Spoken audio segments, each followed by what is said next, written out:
What's up, guys? Welcome back to another episode of Get Out Fishing. If you've been following the channel here for the last couple of weeks, you'll know that I did this video right up here where I said that I like to fish a whole lot better than I like to fix boats. But then you might find yourself in a situation like this. Sometimes get out fishing don't work real well, so this is what happens. And you end up being forced to fix a boat so you can get back to fishing. And that's where we find ourselves today. We're fixing to replace a starter and a starter relay on Jim's boat, so let's get started. So here's what we're working on today, guys. We are working on a 115 Evinrude. That's what's on Jim's boat, built in 1984. We're going to show you how to replace a starter on this thing.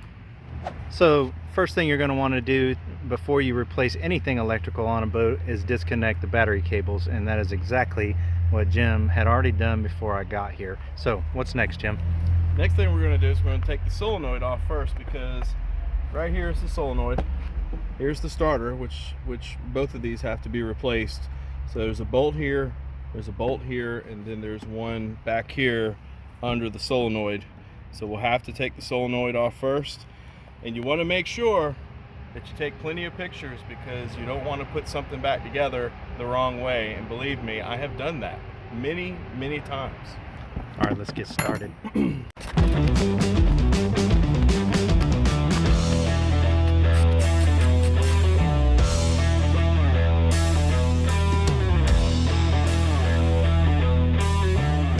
So we'll pull these wires out right here. These two, I'm just going to try to put them together. There we go. Take these off right here.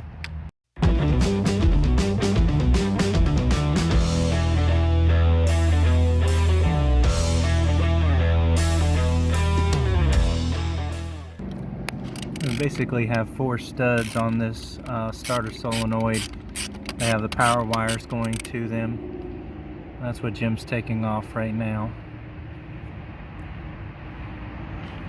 And then we're going to remove the strap that's holding that solenoid right here with this screw. And we should have that about licked. Yep.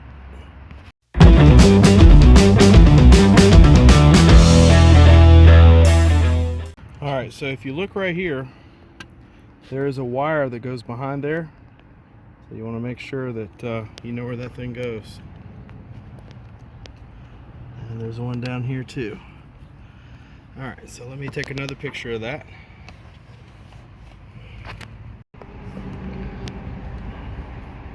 Alright, Jim has the solenoid completely off now.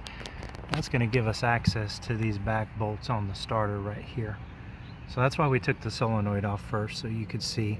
And now we have another power cable going down here that's going to have to be removed, and again the mounting bolts up at the front that Jim talked about in the beginning.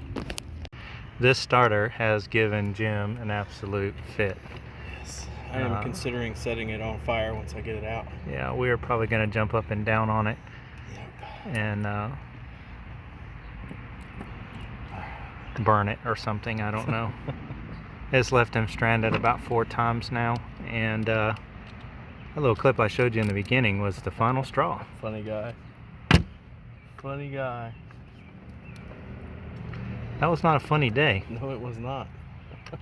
Hey, a little PSA for you guys too. If you guys are out on the lake, pay attention to the boaters that are around you, because many a boater drive by stranded boaters and not pay them any mind at all. So Yep. Just be mindful of people that are around you when you're out on the lake.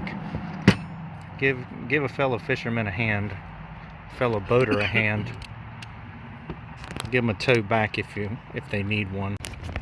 All right, so Jim is going back with the new starter solenoid now, and now is going to be the time when Jim is going to have to reference a picture to recollect where all of those wires went. So that would be correct. That's why we recommend taking pictures. Taking a picture. That's right.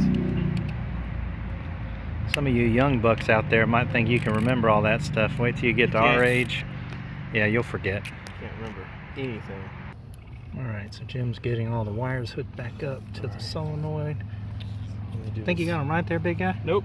Not yet? Nope. Getting close. Jim's just hooking up the battery cables to the starter, and power cables to the starter, and he's fixing to get it mounted back up here.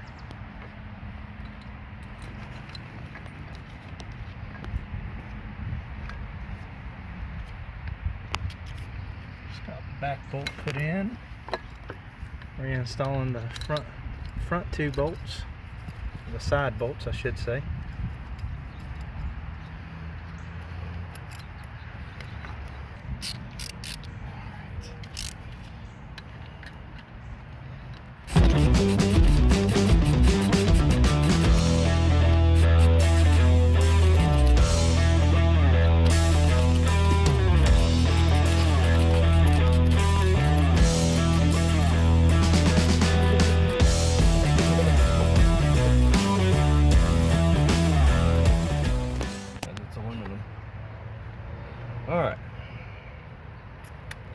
Alright, Jim just finished getting the starter mounted on there. I done messed up already.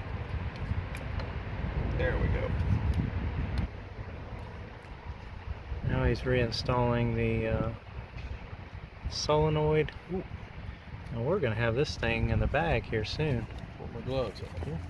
Right now Jim is trying to reinstall that easy coming ground off. wire, I think it is, on the back of that solenoid that goes to the block. Yeah. And it's not easy to get it threaded in there. There we go.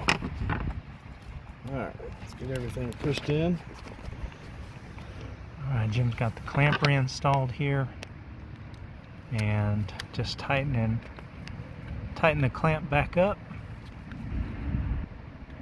Got his main power leads on. You tighten down your battery cable good and snug already, or are you going to do that in a minute? No, we're going to do that in a second. Okay. So as you guys can see, this is really not a really difficult repair. We've been at this just about 10-15 minutes now, already going back together with it. And little disclaimer, to this point, no cuss words have been screamed or tools thrown across the yard. It's been relatively easy. So this little thing right here is going to have to go around that thing because it's loose. It's loose. Oh, something I didn't notice. So that being said, so we're going to go backward for just a second. Yep. Oh well. It's okay. It's our only hang up so far.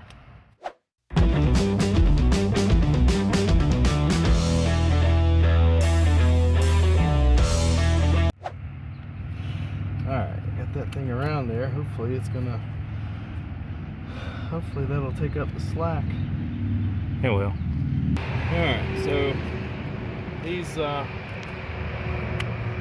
little parts, sometimes you gotta take the old glove off to be able to get it in there and feel it just right. There we go. Okay.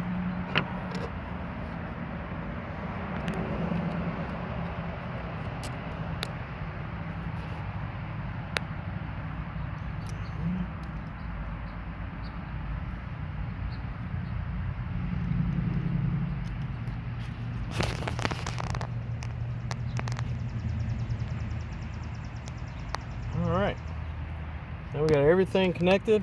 Now we just got to go back and tighten everything down and we'll be finished. Yep, good to go.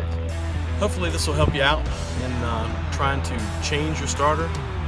Hopefully everything will go well for you and you can get out on the water and get out fishing. Thanks. If you like this video, please subscribe.